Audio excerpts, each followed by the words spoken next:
Vamos a abrir nuestra Biblia entonces, por favor, en el Evangelio según San Lucas, en el capítulo 9, por favor. Capítulo 9 del Evangelio según San Lucas. El día de hoy el tema es una decisión de amor. Estamos comenzando esta miniserie para conmemorar o recordar, hacer ese recordatorio de la obra de Cristo en la cruz, su muerte, su ministerio, su resurrección, que es lo que el día de hoy nos tiene aquí. Aunque muchos ya lo han olvidado, pero nosotros todos los días recordamos que es gracias a ese poder que levantó a Cristo de los muertos y la vida que Él nos da a través de esa resurrección que podemos estar aquí. Entonces, el Evangelio según San Lucas en el verso 51, si ya lo tienen por allí, o pongan su mirada ahí en verso 51 y nos ponemos de pie para darle lectura, por favor. Dice la palabra del Señor: cuando se cumplió el tiempo en el que Él había de ser recibido arriba, afirmó su rostro para ir a Jerusalén. Oremos. Padre, te damos gracias en esta tarde por tu palabra, Señor. En el nombre de Jesús te damos muchas gracias. Amén y amén. Pueden tomar su asiento. En la vida de cada uno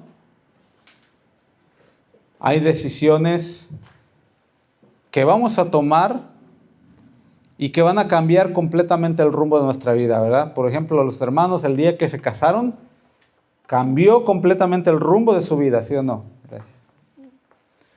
Igual yo, igual todos los que son prospectos a contraer matrimonio. Ese es como lo que hoy le dicen un evento de vida, que hasta lo ponen en sus redes sociales, ¿no? Life event. El día que me casé, desde ese día no volví a ser el mismo. El día que decidí emigrar a otro país, por ejemplo, el caso de la mayoría de muchos de nosotros, que venimos de otro país, dejamos toda nuestra cultura, nuestra familia, nuestros amigos, y ese día cambió totalmente nuestra vida, ¿sí o no? Estas decisiones pueden cambiar tu familia, tu carrera y tu futuro. Todo lo que tú decidas hacer de ahora en adelante cambiará lo que tú eres hoy para ser diferente en el futuro. Cada año, cuando llegan estos tiempos, recordamos la muerte y la resurrección del Señor. Eso ya como que vino a ser simplemente como una tradición, como una rutina, en la cual el ser humano dice, bueno, se acerca marzo, abril, otra vez vamos a hablar del sacrificio del Señor, otra vez vamos a hablar de su ministerio, de su predicación, de todo lo que Él enseñaba. Pero, ¿te acuerdas que el año pasado, después de resurrección, vimos una serie que nos llevó varios meses que se llamaba La vida cristiana después de la resurrección? Y cómo los verdaderos discípulos de Jesús no continuaron en lo que eran antes de que Él llegara a sus vidas, de que Él los llamara.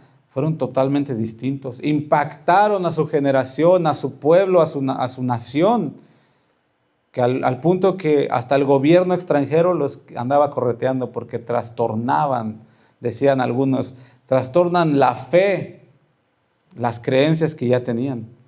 Entonces, cada año que recordamos esto, de su muerte y resurrección, la iglesia debe de entrar en un tiempo de reflexión. ¿Cómo he estado caminando desde el año pasado que recordé la resurrección? ¿Cómo ha sido mi vida cristiana después de ese tiempo de resurrección? ¿Cómo ha sido mi vida desde que Él llegó a mí? Me salvó, me restauró y me dio esta vida que ahora llevo. ¿Cómo he sido? No solamente debe de ser una fecha en el calendario, que a veces les digo, ya lo tenemos marcado ahí, ¿no? Ya viene la Pascua, y la cual, dicen algunos, empieza el miércoles de ceniza, donde se empieza a hacer como ciertas prácticas. ¿Para qué? ¿Para realmente preparar el corazón? ¿O simplemente para acallar la conciencia? Cada quien tendrá su propia respuesta. Este es un momento para detenernos en medio de toda nuestra rutina. Todo lo que hacemos en la vida, escuela, trabajo, etc. Detenernos y examinar cómo estamos viviendo. Detener las responsabilidades, el ritmo acelerado de vida. ¿Cuántos saben y pueden decir con convicción, el estilo de vida norteamericano, la cultura es como acelerada? no para. Pero en este tiempo debemos parar y contemplar el centro de todo el Evangelio. Y durante las próximas semanas vamos a estar recordando eventos que condujeron a Jesús hacia la cruz. ¿Te acuerdas? No sé si vieron el póster que puse hace unos días que decía Camino hacia la cruz. ¿Qué fue lo que llevó a Jesús a ese lugar? Vamos a estar hablando de su determinación de ir a Jerusalén, de la entrada triunfal, ¿no? Del famosísimo Domingo de Ramos, su sufrimiento. Porque a veces pensamos, ¿por qué sufro tanto, Señor? Yo no pensé que la vida cristiana fuera tan difícil. Bueno, Él sufrió. Y creo que ninguno de ustedes o de nosotros podríamos levantar la mano y decirle a Dios, Señor, yo estoy sufriendo más que Cristo, ¿verdad que no? Imposible.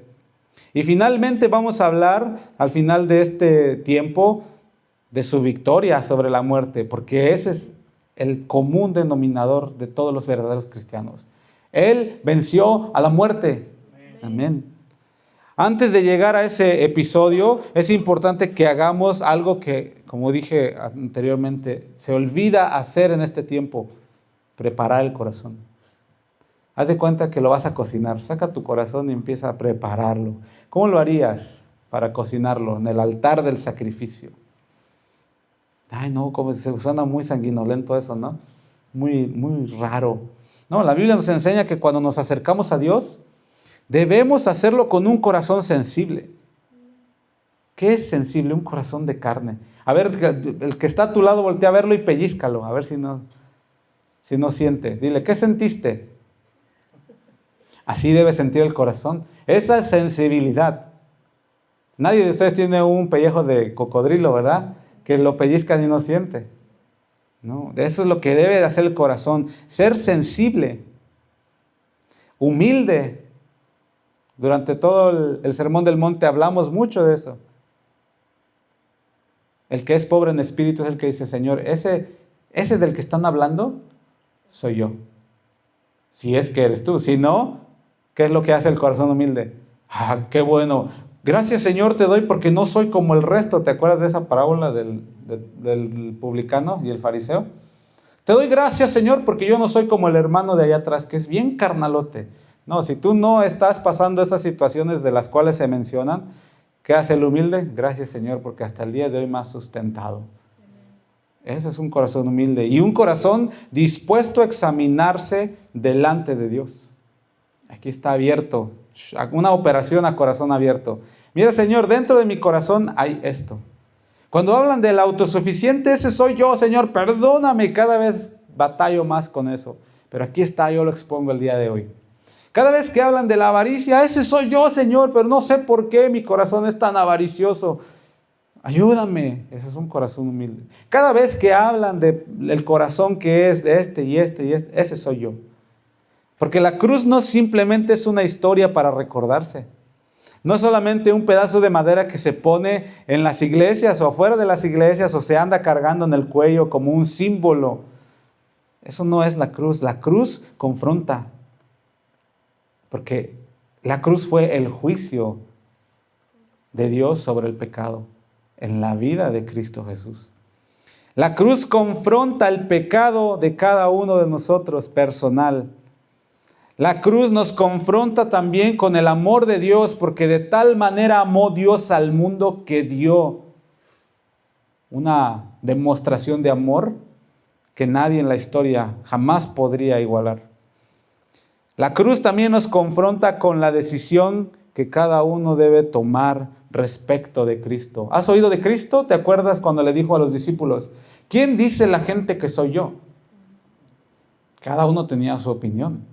Y los discípulos, que eran verdaderos seguidores del Señor, le manifestaron en aquella ocasión, ya hemos escuchado bastante de lo que la gente dice, ¿quién eres tú? Unos dicen que eres Juan el Bautista.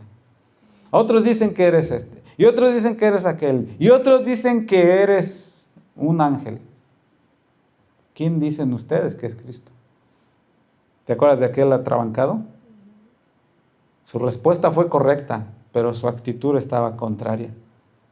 Tú eres el Cristo, el Hijo del Dios viviente. Ah, qué bueno, que eso no te lo reveló carne ni sangre, Pedro, sino mi Padre que está en los cielos. Pero es necesario que yo vaya a Jerusalén y padezca de eso. En ninguna manera, Señor. No, por favor.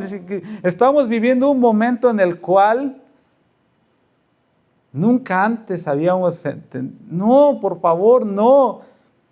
Imagínate, a ese mismo que le dijo Pedro, esa revelación que te cayó a tu corazón vino de parte del Padre.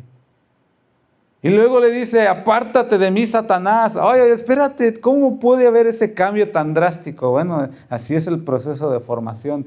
A veces tenemos unos aciertos que decimos, Señor, llévame. Ya estoy listo con esta revelación, ya puedo. Pero de repente nuestra actitud muestra que todavía tenemos cosas en las cuales que trabajar.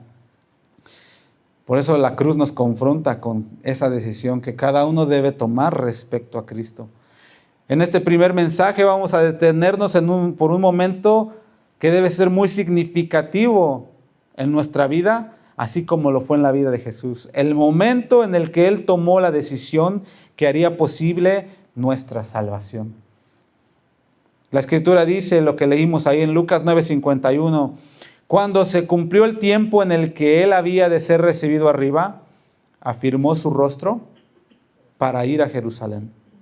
Ese fue el momento en el que Jesús decidió caminar hacia la cruz. Porque dice ahí la Escritura, se había cumplido el tiempo.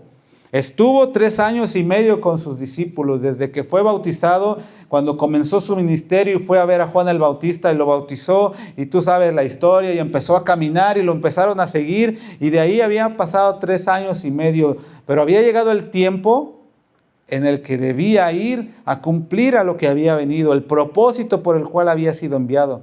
Y al contemplar esa decisión hoy, no solamente recordamos lo que Cristo hizo, también permitimos que el Espíritu de Dios, y es una invitación, permitamos que el Espíritu de Dios prepare nuestro corazón para entender más profundamente el amor que llevó a Cristo Jesús hasta ese lugar. Porque Lucas describe este momento con palabras que no parecen fuertes allí, porque dice, bueno, llegó el momento. Y Él afirmó su rostro. Ahí no parece nomás aparece como si dijera, se puso así, órale, estoy listo. Pero esa expresión de afirmar su rostro significa una determinación absoluta. Cuando tú quieres hacer algo para Dios, ¿qué tanto te determinas? Caminar con Jesús cuesta, ¿sí o no? Obedecerle, hacer su voluntad, no se diga, Señor, necesitamos tu ayuda. Por eso decía, pidan y recibirán. Llamen a la puerta, Él está presto a ayudar, porque no podemos solos. Pero se requiere una determinación absoluta. Esa palabra también, afirmar su rostro, significa una decisión irreversible. Acuérdate que cada paso que damos con el Señor es un sí o un sí. No es un sí, pero déjame ver. Señor, te seguiré, pero déjame que primero vaya y haga otras cosas. No, a ver. ¿Es sí o no? Si es un sí, tiene que ser un sí. Pero si es un no, ok, toma tu tiempo. Solamente que no se te vaya a ir el tren. Porque a veces las oportunidades para servir al Señor, cuando Él llama, solamente se presentan una sola vez en la vida. También esa expresión significa una resolución firme. Jesús sabía que Jerusalén significaba gloria, reconocimiento. ¿Verdad que sí? ¿Qué significaba Jerusalén? Rechazo, traición. Dijo el presidente, ya se me quedó esa muletilla dijo el presidente, sufrimiento. ¿Cuántos quieren sufrir en el nombre del Señor? Dijo el hermano, es retórico. Jerusalén significaba muerte. Y aún así, Jesús dijo, sí voy. Él decidió ir. Ahora, ¿esta decisión fue una tragedia? No. ¿No fue un accidente? Tampoco. ¿Fue una derrota? No. Fue una decisión divina para salvar al mundo. Él tomó la decisión. De eso vamos a estar hablando. Ahora, ¿Jesús sabía perfectamente lo que le esperaba? Claro. Jesús no caminó hacia Jerusalén en una ignorancia. Pues vamos a ver qué nos depara este camino, ¿verdad que no? Él sabía exactamente lo que le iba a ocurrir y Jesús había anunciado su muerte varias veces a sus discípulos. Por ejemplo, allí en Mateo 16, en el verso 21, dice de la siguiente manera: desde entonces comenzó Jesús a declarar a sus discípulos que le era necesario ir a Jerusalén y padecer mucho, y luego y ser muerto y resucitar al tercer día. Él lo sabía. Ahora observemos la palabra clave: le era necesario. Así lo dice Mateo. En otras palabras, Jesús está diciendo que la cruz no es opcional. El propósito por el cual vino no era una opción a considerar si sí o no. En el camino cristiano, creo que nos hemos dado cuenta que los altos y bajos no son una opción. Las calumnias no son una opción. Los abandonos, las tristezas, la soledad, las calumnias de otros, el abandono de tu propia familia no son un accidente, algo que, pues a ver qué nos depara. Es algo de sí o sí. Es necesario padecer. La cruz era necesaria porque el pecado tenía que ser juzgado. Y él lo sabía. Jesús sabía cuál era su propósito. Y que al morir en la cruz, el pecado de todo el mundo sería juzgado.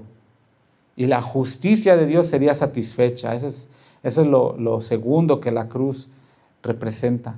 La justicia de Dios satisfecha. Porque la paga del pecado es muerte. Pero la dádiva de Dios es vida eterna en Cristo Jesús, Señor nuestro, porque Él cargó con todo eso. El precio de nuestra redención tenía que ser pagado. ¿Y quién podía pagarlo? ¿Nosotros? Imposible. ¿Cuántos animalitos fueron sacrificados desde que Dios, instituyó todo este ceremonial para hacer ese ritualismo de lo que vendría a ser Jesús? Muchos, muchos, muchos. ¿Cuánta sangre derramada? Y aún así no se pudo satisfacer la justicia de Dios. Pero en Cristo una sola persona santa que vivió para Dios, un solo sacrificio satisfijo el precio. El precio fue pagado por una sola persona. Jesús sabía que en Jerusalén lo iban a esperar líderes religiosos llenos de odio. ¿Tú sabes lo que te espera en este camino?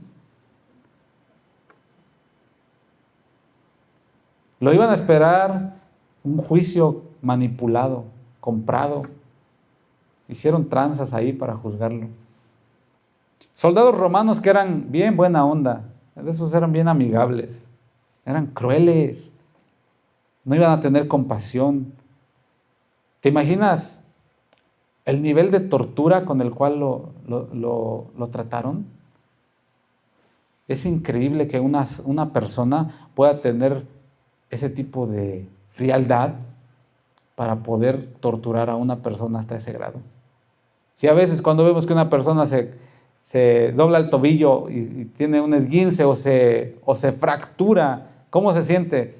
Ay, cuando ves en la tele y dice, fulano de tal, un futbolista famoso, llegó y le hicieron una falta y lo fracturaron y nada más se ve que como que se le rompió por ahí la pierna. ¿Y cómo se siente dentro del corazón, dentro del ser? Ay, no, qué feo, ¿no? Ahora imagínate, Esther, tú quien agarra el látigo y destrozar el cuerpo de una persona. Eran crueles los soldados. Le esperaba una muerte brutal en una cruz que era solamente destinada para criminales. Pero aún así él decidió ir. Siguió caminando hacia ese destino doloroso, hacia ese destino difícil. Porque el plan no podía detenerse. Tu caminar en el Señor, en la fe, en el cristianismo no puede detenerse. ¿Qué vas a hacer cuando alguien te falte el respeto? Que te digan que eres de lo peor. No quiero decir calificativos, pero vamos a envolver todos los calificativos en una sola frase. Que te digan que eres de lo peor. ¿Qué vas a hacer? Ay, no, Señor, pero ¿por qué? Ya me estoy derritiendo como chocolate. ¿O vas a seguir firme? Así debemos de ver nosotros la vida cristiana, este caminar. Con valor debemos enfrentar las pruebas.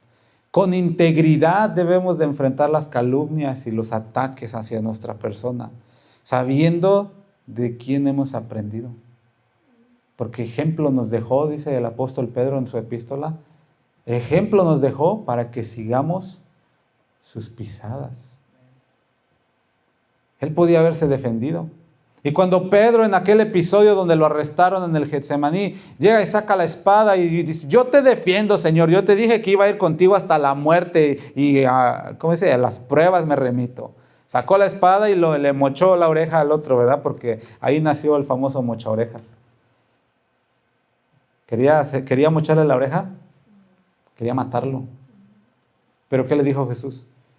Guarda la espada, Pedro. No te defiendas, Señor, pero es que el que calla otorga. No te defiendas.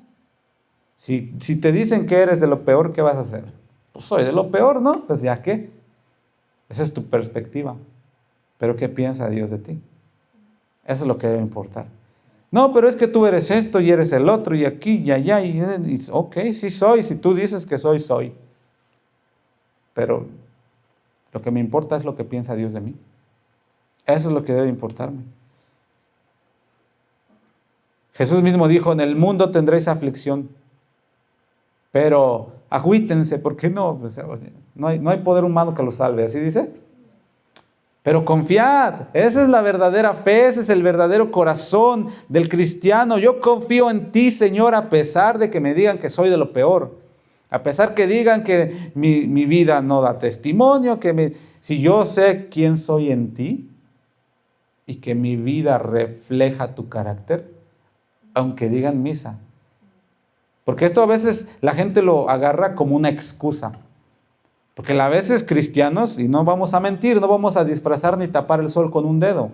El cristianismo de hoy es una religión vacía, en su mayoría, donde los cristianos son cristianos en la iglesia, pero fuera de la iglesia no son nada. Entonces, fuera de la iglesia maldicen, toman, son chismosos, ahora sí que ahí, igual voy a decir, son de lo peor, para no entrar en tanto calificativo. Entonces la gente de su alrededor los mira y dice: no, y eso que eres cristiano. Y entonces usan esta misma afirmación para defender y excusar su conducta. Ay, es que Dios mira el corazón. ¿Tú quién eres para juzgar? Excusando su mal proceder. Ahí sí no tiene cabida esta excusa, este verso, porque no están siendo lo que deben ser. Pero si tú sí eres buen cristiano, eres de los que están aprendiendo, ¿tienes errores? Sí, pero en los errores que hace el buen cristiano, se arrepiente. El que no es buen cristiano, ¿qué hace? ¿Quién no peca? Hay que seguirle.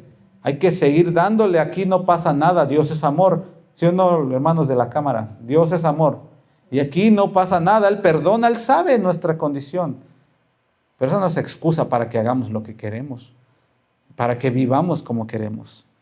Él dice: en el mundo tendréis aflicción, pero confíen, yo he vencido al mundo. Si tú confías en el Señor, tú tienes esa misma victoria dentro de ti. El mundo es vencido si tu confianza está en Él.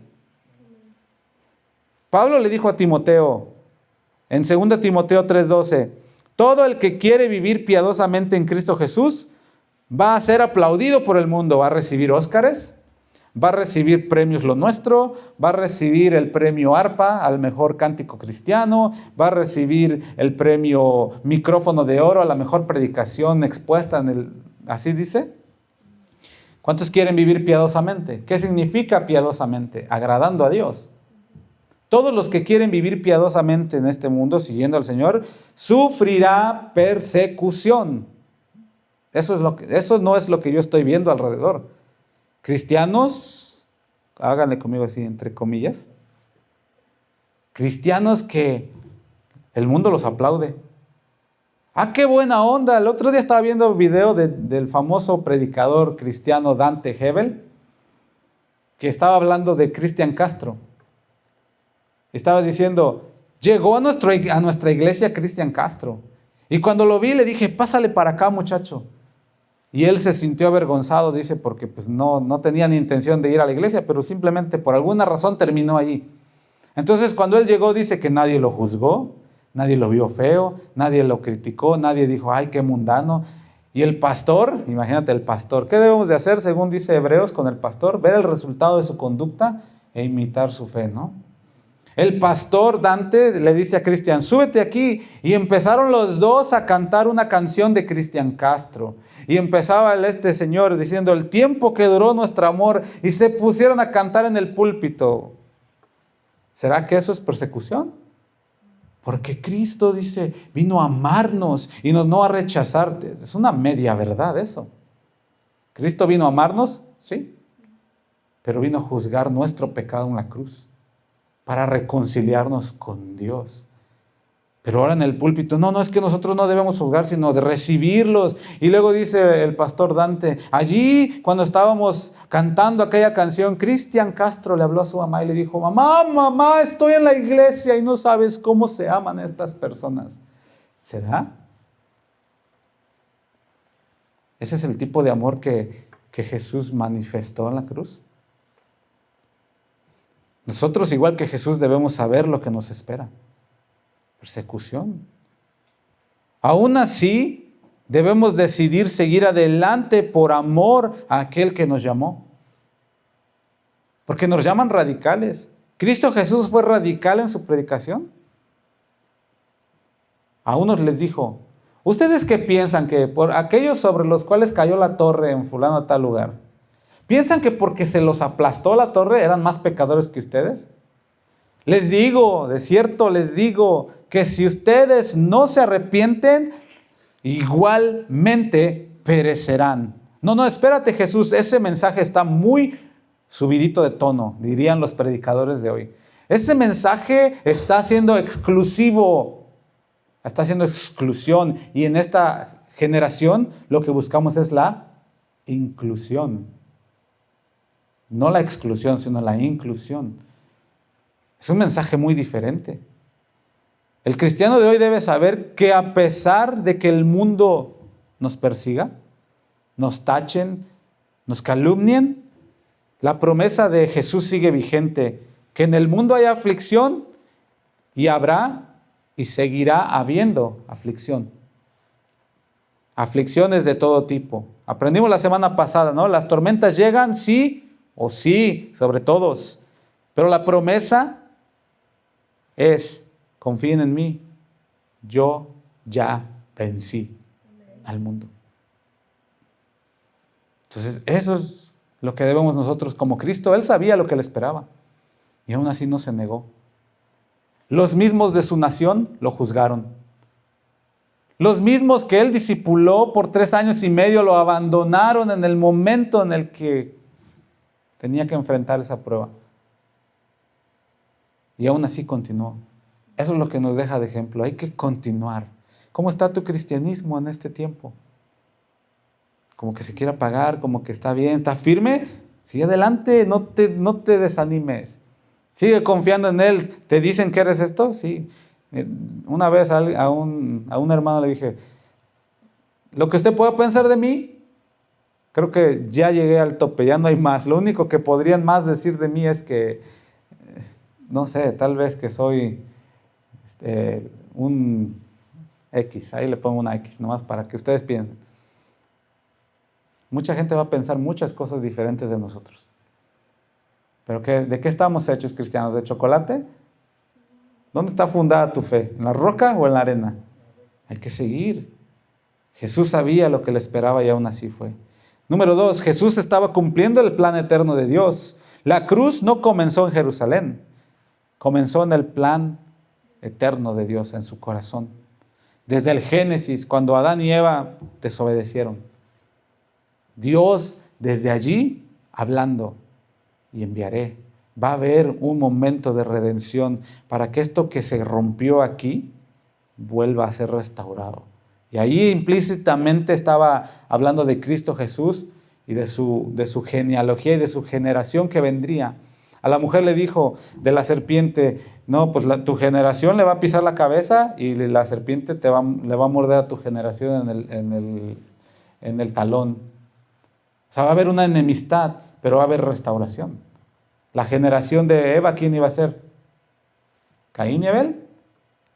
A lo mejor, si lo podemos ver de esa manera ligera y en un futuro inmediato, pues eran ellos.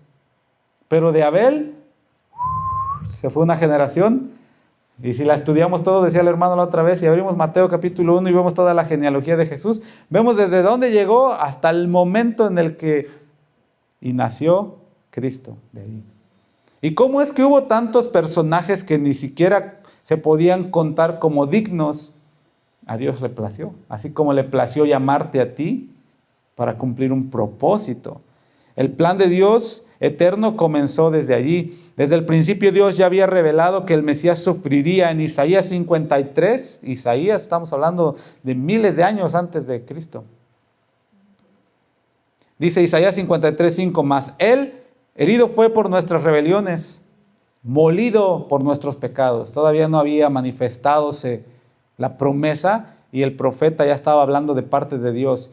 Él, que va a nacer y que va a ser el enviado de Dios, va a ser herido, pero no por el ejército romano, no por los creyentes judíos de aquel tiempo, no por los que estaban allí que no lo querían, los samaritanos y todos los de las regiones adjuntas, no por ellos, sino sería herido por nuestras rebeliones. Ese es el plan que Dios tenía al enviar a Cristo.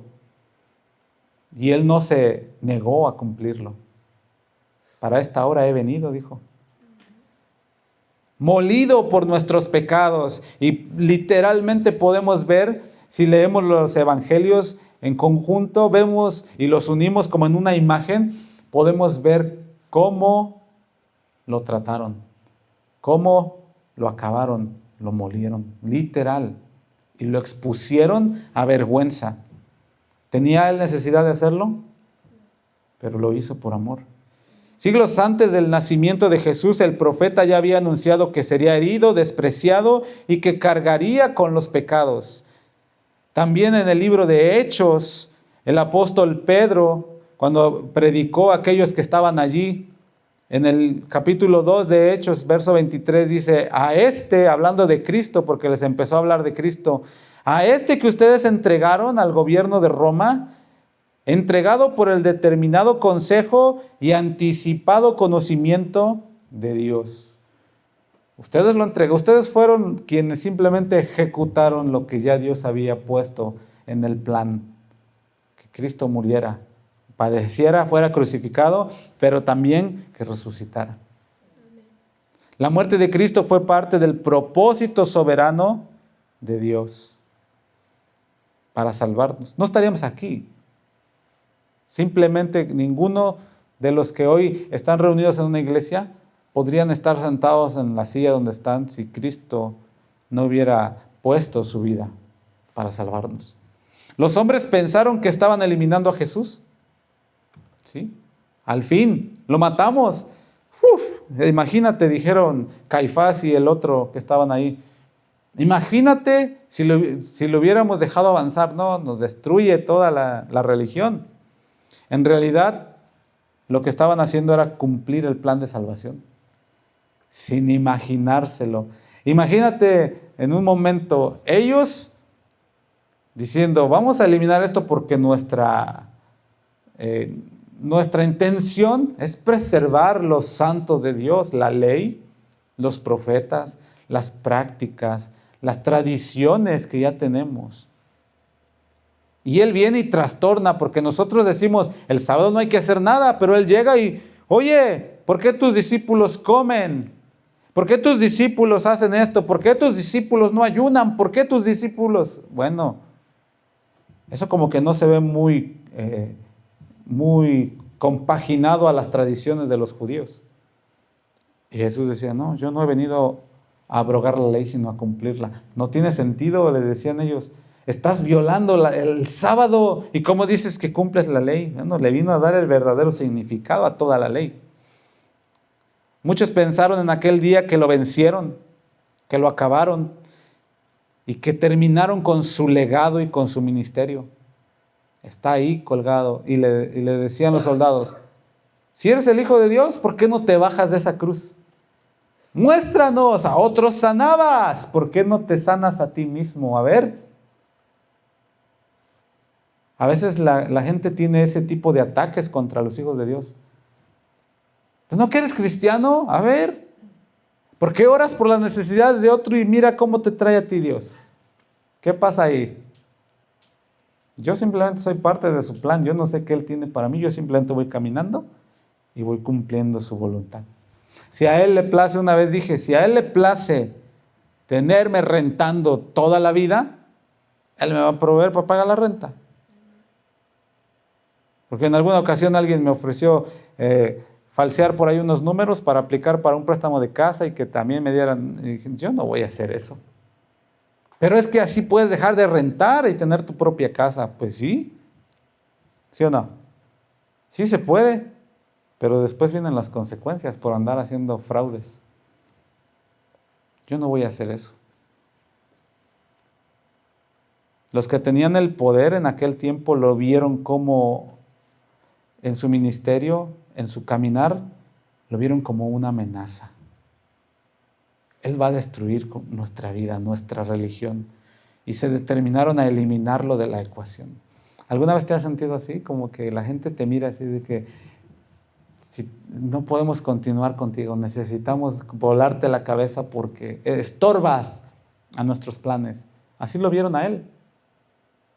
Por eso dice, si al Señor maltrataron, ustedes espérense que los aplaudan, porque por eso Él ya sufrió por nosotros, así dice. A ustedes también los van a maltratar. Si a Él le hicieron esto porque estorbaba los planes malignos que tenían ellos, ¿cuánto más nos harán a nosotros? Esto también nos da un ejemplo significativo en nuestras vidas, hermanos. Habrá quienes harán todo lo posible para acabar contigo, para desaparecerte, para silenciarte. Hablarán de ti, inventarán, dirán calumnias.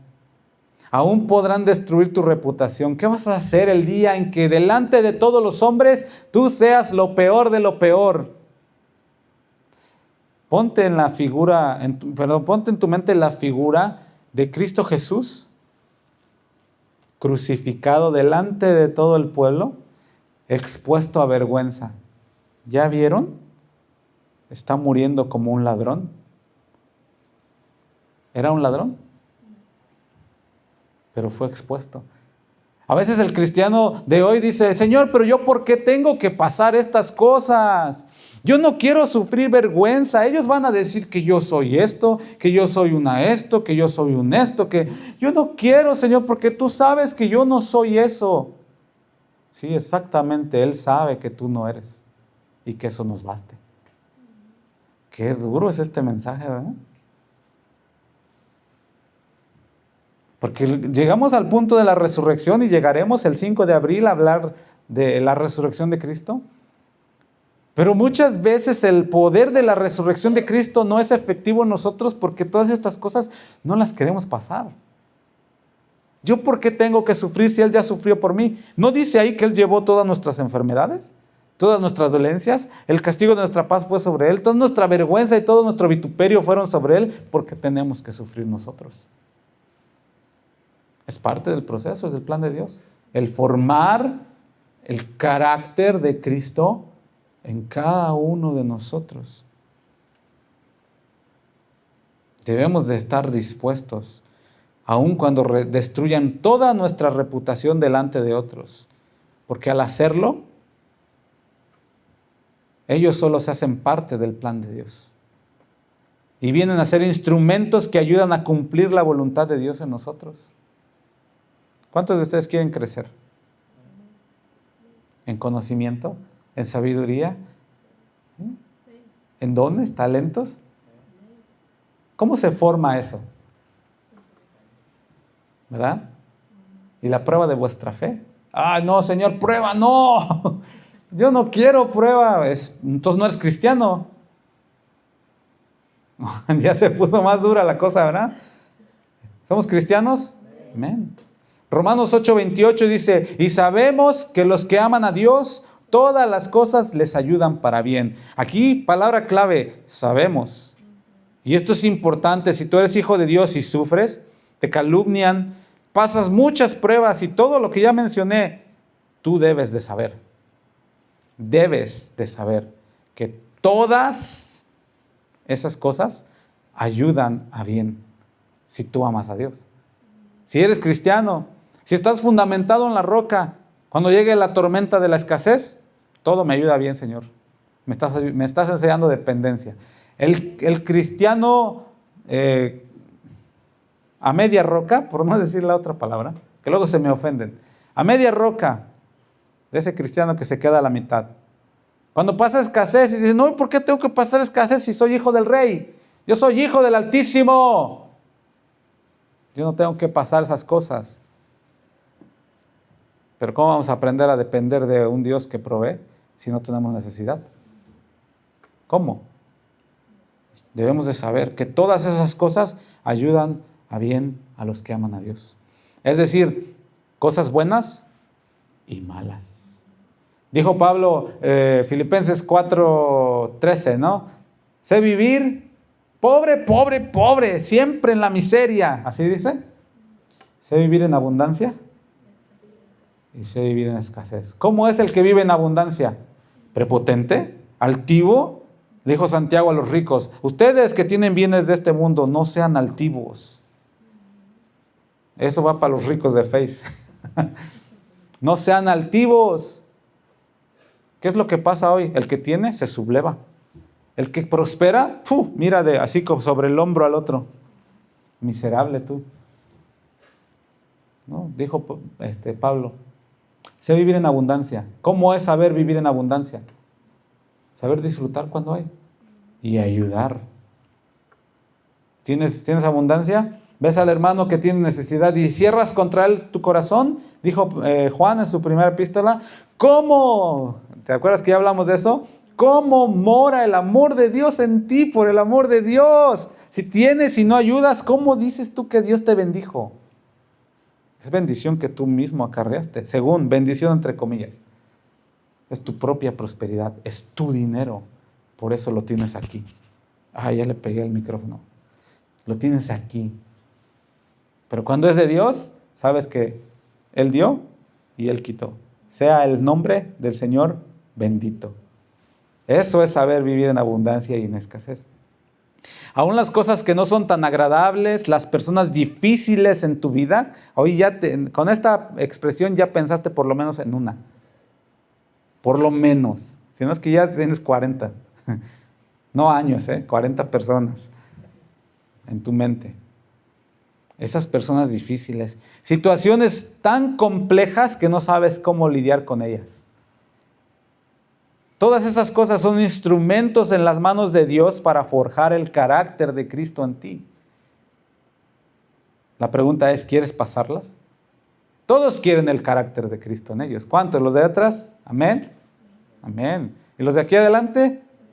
Todos quieren el carácter de Cristo en ellos, pero ¿quieren pasar el proceso de la forja? Ya no hubo amenes, ¿vieron? No estoy mintiendo. Ya no hubo amenes. Esa persona que piensas que te hace daño, que habla mal de ti, aquellos tiempos difíciles que tienes que lidiar con ellos, todas esas cosas forman parte del plan de Dios. Todas, todas, todas. Nada ni nadie podrá parar el plan de Dios en tu vida. Solamente una persona. ¿Quién crees? Tú mismo. Jesús decidió cumplir la voluntad del Padre. ¿Te imaginas que Pedro cuando le dijo, en ninguna manera te acontezca esto, Señor? ¿Cómo crees que te vas a morir? Mira, estamos pasando un tiempo chévere aquí. Aquí vamos a Samaria y nos reciben. Vamos aquí, predicamos y hay milagros. Ay, Señor, ya no tengo ni palabras para expresar todo esto que estoy sintiendo porque es algo tan precioso vivir contigo. No te vayas. Y que Jesús le hubiera dicho, no lo había pensado así, Pedro. Tienes razón, si me quedo, podemos alcanzar a más personas. Podemos hacer, es más, mira, vamos a hacer el Sermón del Monte parte 2. Unplugged. ¿Será? ¿Te imaginas que Jesús hubiera dejado que sus emociones lo dominaran y dijera, sí, es cierto, Pedro, no es tiempo de ir a la cruz? Él no dijo eso. Decidió cumplir la voluntad del Padre. ¿Qué decides tú? Punto 3. Nada podía detener a Jesús. Durante su ministerio hubo momentos donde las personas intentaron impedir su misión. Algunos intentaron matarlo antes de tiempo. Ahí en el Evangelio de Juan, en el capítulo 7, verso 30, dice, procuraban prenderle, pero ninguno le echó mano porque aún no había llegado su hora. Procuraron, ¿qué quiere decir? Estaban planeándolo. Estaban viendo la oportunidad, el momento preciso para echarle mano y decir, aquí está cometiendo herejía, está diciendo herejías. La Biblia menciona varias veces esa frase, aún no era su hora. Y esto nos enseña algo importante. Jesús no murió cuando los hombres quisieron que muriera. Jesús murió cuando llegó el tiempo determinado por Dios. Ni el odio de los fariseos, ni el poder de Roma, ni la traición de Judas podían adelantar ni retrasar el plan de Dios. Jesús caminó hacia la cruz en perfecta obediencia al Padre. Y cuando Él lo determinó, sucedió. ¿Cuántas veces has pensado que ahora sí ya te llegó la hora? A veces nos sale esa parte de la escritura de los Gruts que dice, ahora sí nos llegó la hora. ¿Verdad? Cuando se desataron redadas masivas, sin importar si tenías o no tenías papeles, ¿qué decías? Ahora sí ya nos llegó la hora. ¿Por qué? Porque están agarrando parejo. No están teniendo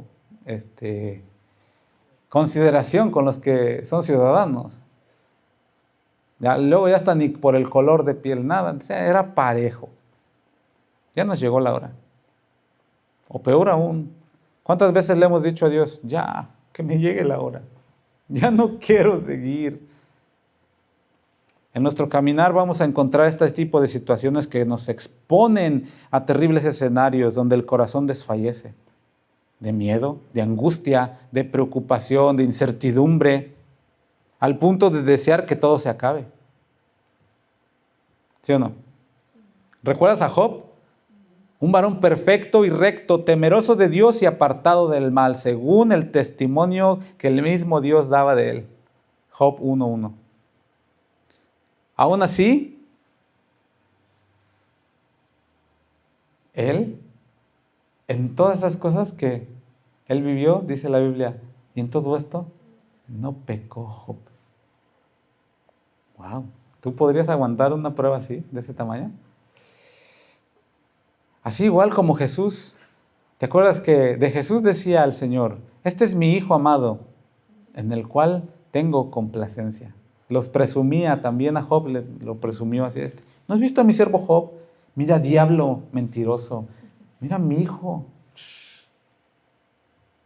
Dios el Padre se sentía complacido con la vida de ellos y ambos fueron expuestos a pruebas donde se sintieron que ya no la iban a librar. Ya llegó, ¿te acuerdas? Imagínate en aquel episodio donde Jesús estaba ahí en la sinagoga y de repente dice, y esta escritura se ha cumplido hoy delante de vosotros. Y todos, y se amontonaron todos y lo iban a despeñar, ¿te acuerdas en aquella ocasión? ¿Cómo te sentirías tú rodeado de unas 35, 40, 50 personas ahí? Al punto del acantilado, donde te van a aventar, porque por eso te acorralaron, no porque querían escucharte más. ¿Cómo se sentiría eso? Y dice la escritura que Jesús simplemente pasó en medio de ellos. Ay, no, yo creo que a mí se me sale el corazón. Imagínate que estás en la vida, en el pellejo de Job, y estás de repente ahí, te doy gloria, gloria. Te suena el teléfono y dice, tragedia. Nadie espera eso. ¿Cómo te sentirías? El corazón, el gloria, gloria, ¡fu! Es la debilidad humana. Ellos lo pasaron. Vivieron angustia, abandono, estrés. Y a pesar de haber pasado todas esas cosas, Dios los guardó hasta el cumplimiento de su plan. Que a veces decimos, ya no voy a llegar. Dios tiene un plan contigo. Y si tú estás caminando con Él, no se va a acabar cuando tú piensas que ya se acabó. Yo puedo decirle gracias, Señor, que sí. Sí he sentido algunas que siento que ya no. Pero aquí estoy todavía. Job en el capítulo 3 llegó a decir, así como tú comprenderás, que a veces decimos, ¿para qué nací? Jesús en su angustia decía, si es posible, pasa de mí esta copa. Aún en todo ese sufrimiento, el plan de Dios debía ser cumplido en sus vidas. Así como lo debe de ser en la tuya y en la mía. ¿Esto nos anima o nos entristece?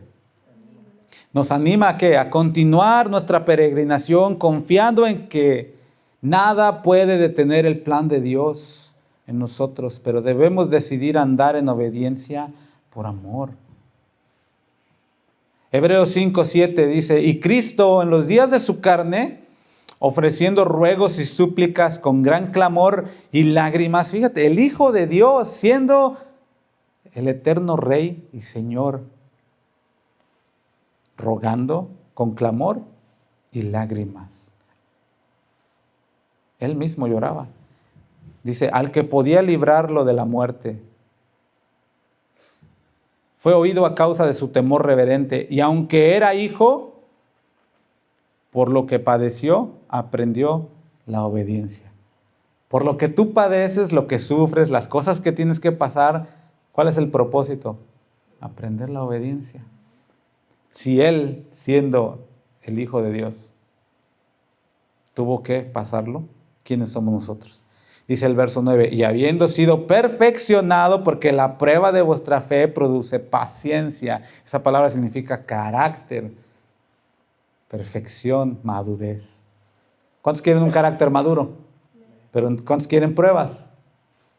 Ahí otra vez, ¿ya vieron? No hay amenes. Y habiendo sido perfeccionado, vino a ser autor de eterna salvación para todos los que le obedecen. Esa es la vida de Cristo. Aunque era hijo, decidió hacerse obediente, aprender a sujetarse al Señor, a la voluntad de Dios, por amor. Y esa es la decisión con la que nos encontramos el día de hoy. Una decisión que nace del amor. La pregunta que podríamos hacernos es, ¿por qué? ¿Por qué caminar hacia la cruz? Fue una decisión consciente. Nadie lo obligó. ¿Por qué aceptar el sufrimiento? La respuesta es una sola palabra: amor. ¿Cuántos aman al Señor?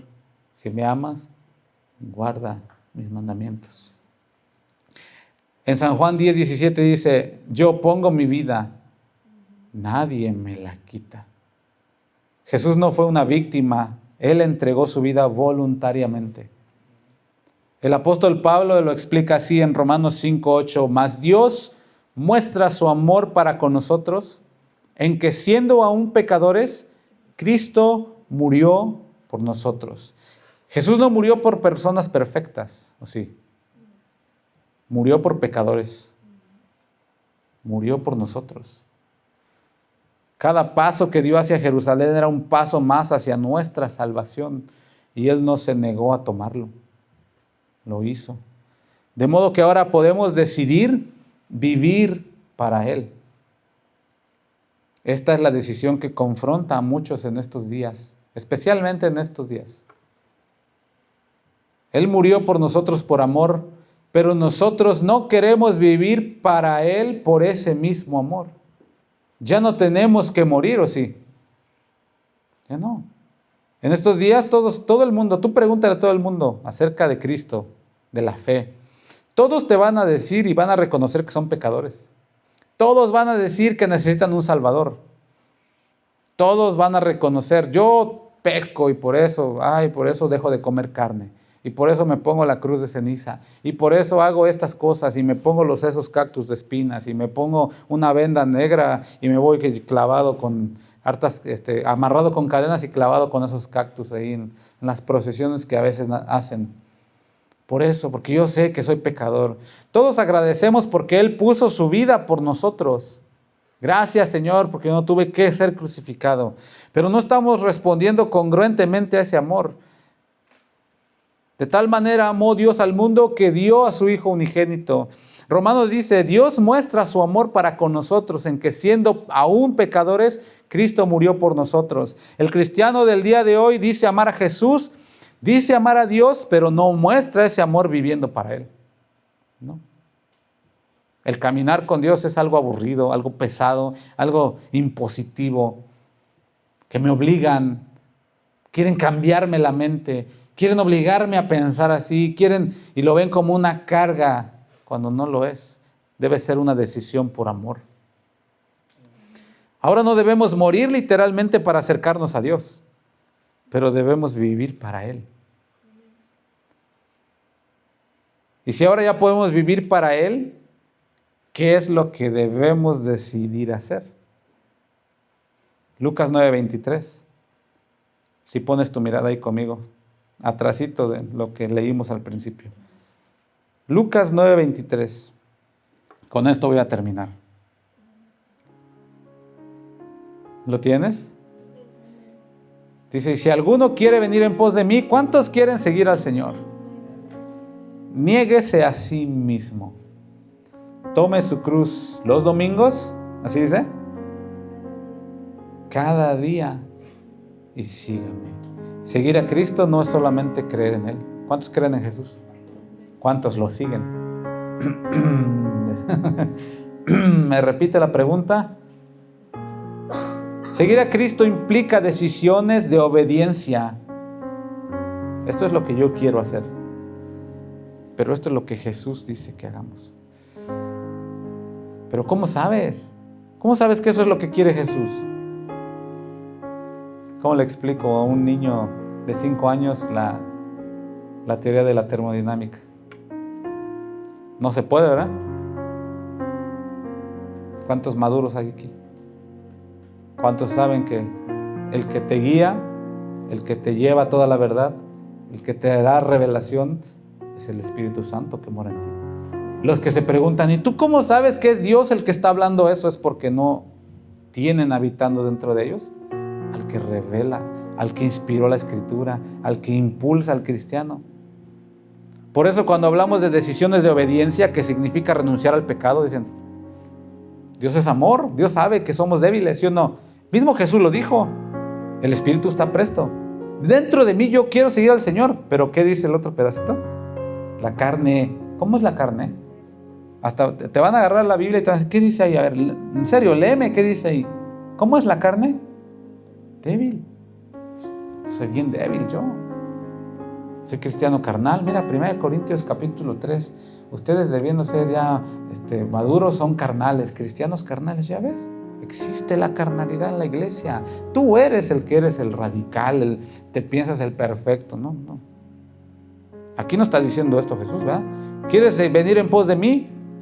Niégate a ti mismo. ¿Y qué es negarse a sí mismo? Yo quiero seguirte, Señor, no lo que yo pienso, lo que yo creo, lo que yo siento, la perspectiva que yo tengo. Renuncio a ella por seguir la tuya.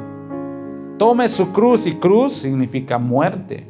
Muerte al yo, muerte a mis decisiones, muerte a mi ego, muerte a mi vanagloria, a mi autosuficiencia, muerte a lo que yo puedo hacer, a mi iniciativa, muerte. Por el contrario de lo que decían antes de los Césares, larga vida al César. Ahora de tu carne es, corta vida mi carne. Ponla en el altar de sacrificio, que se queme. Renunciar al pecado, someter tu voluntad. No. Ya ves, eso está aclarando la idea. Te están diciendo, te quieren controlar, te quieren hacer un borrego. ¿Cuántas ovejas? ¿Cómo hacen las ovejas? ¿Y qué hacen las ovejas? ¿Siguen al pastor o andan de rebeldes en el monte? ¿Al pastor que está aquí o al pastor de los pastores? Exacto, mis ovejas oyen mi voz y me siguen, dijo el pastor que está predicando, ¿verdad? ¿Sí dice? Me siguen, dijo, ¿quién? Jesús. Vivir para la gloria de Dios. No, yo sí vivo para la gloria de Dios. Mira, este carro nuevo que me acabo de comprar es para la gloria de Dios. Mira este trabajo, mira esto que es para la gloria de Dios. ¿Será que eso es vivir para la gloria de Dios? El camino del discípulo también incluye una cruz. Lo lamentable es que no muchos quieren cargarla. Pesa. Antes que nosotros cargáramos la cruz que nos toca, Cristo caminó hacia la suya primero y nos puso el ejemplo. Él podía haber continuado su ministerio como la sugerencia de Pedro. No, vamos a seguir dándole aquí, Señor. Podemos hacer grandes cosas. Apártate de mí, Satanás, porque no pones tu mira en las cosas de arriba, sino en las cosas de este mundo. Esa fue la reprensión de Pedro. Ahora, termino. Todo comenzó con una decisión. El día que Jesús afirmó su rostro y fue hacia Jerusalén. Ese camino lleva al Getsemaní, tiempos de oración angustiosa, depresión. ¿Por qué fue al Getsemaní, que significa prensa de aceite, ¿no? ¿Tú cómo crees que se sentía? Y dice la Escritura, y era su sudor como grandes gotas de sangre. ¿Alguna vez te has sentido así? Estresado, abatido, presión por aquí, las deudas, los biles, la renta, el carro y el trabajo que no aumenta el salario, ¿verdad? Pero eso es lo que implica el camino hacia Jerusalén, Getsemaní. Juicio, cuando pasas por todas esas cosas y te dicen, ¿y no que eres cristiano? Pues los hijos de Dios no andan en victoria, no andan, ¿y por qué tú andas todo al día? Mira, Filipenses 4:13, ¿para qué? No nos vamos a poner teológicos. ¿Sé vivir en abundancia? Sé vivir en escasez. ¿Pablo era hijo de Dios? Sí. ¿Tenía escasez? Entonces,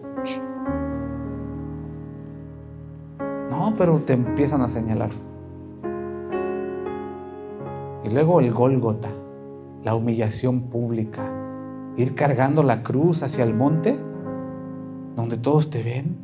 Yo lo vi a ese que, te doy gloria, gloria. Y luego, mira, todos hablan de él, están diciendo que es el falso profeta, que es la tercera diadema de la bestia.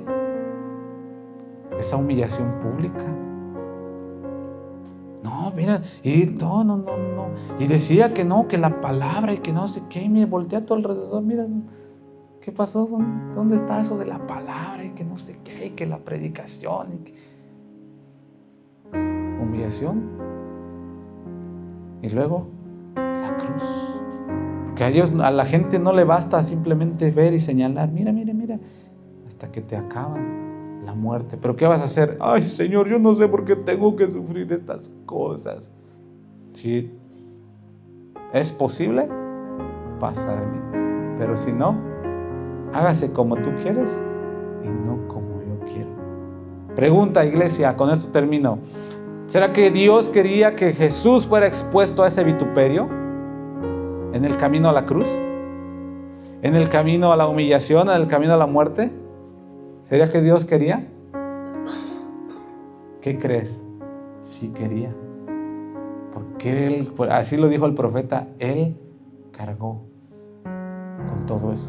Que nos pertenecía a nosotros, esa humillación, Él ya la llevó. Eso que dicen de ti, Él ya lo sufrió. Eso que calumnian de ti, que te señalan y que te dicen, Él ya lo sufrió. Para que tú no tengas que sufrirlo. Y esa muerte que Él enfrentó es la que llevó por ti y por mí, para que nosotros no tengamos que morir en eso. Pero después de eso, gracias a esa decisión, hoy tenemos perdón. Cuando te equivocas, ¿qué haces? Señor, en el nombre de Jesús. El Espíritu Santo que está en ti rápido empieza a accionar. ¿Por qué? Por la humillación de tu corazón. Aquí es otra vez. Sí, tal vez ya van 4 veces. Y hasta le haces... Pero perdóname, Señor. Y la gracia, la misericordia, el perdón, la reconciliación con Dios está abierto. No tienes que estar, ¿y qué voy a hacer, Señor? Ahora ya no sé qué voy a hacer. Ya pequé 40,000 veces y ya no sé qué.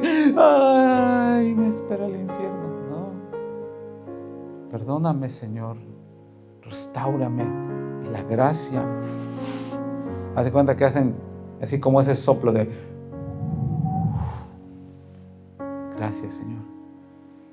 Y después, vida eterna. He aquí, volverás Yo, si no fuera cristiano y estuviera en el mundo, estaría aterrorizado, lleno de tanto temor, porque ese día va a ser terrible. Pero los escogidos, ¿qué van a hacer? Dice ahí Pablo a los tesalonicenses: y nosotros los que hayamos quedado seremos arrebatados en las nubes, con poder sobre las nubes, mi rey. Y tú vas ahí, y ahora sí, Señor, este es el momento que tanto esperé, si es que no te jaló el switch antes. Pero igual lo vas a encontrar ahí en las nubes. Jesús decidió caminar hacia la cruz por amor, y ahora la pregunta que desafía nuestra vida es: ¿qué decisión tomaremos nosotros con respecto a Él? ¿Caminar con Él o caminar sin Él? Vamos a ponernos de pie.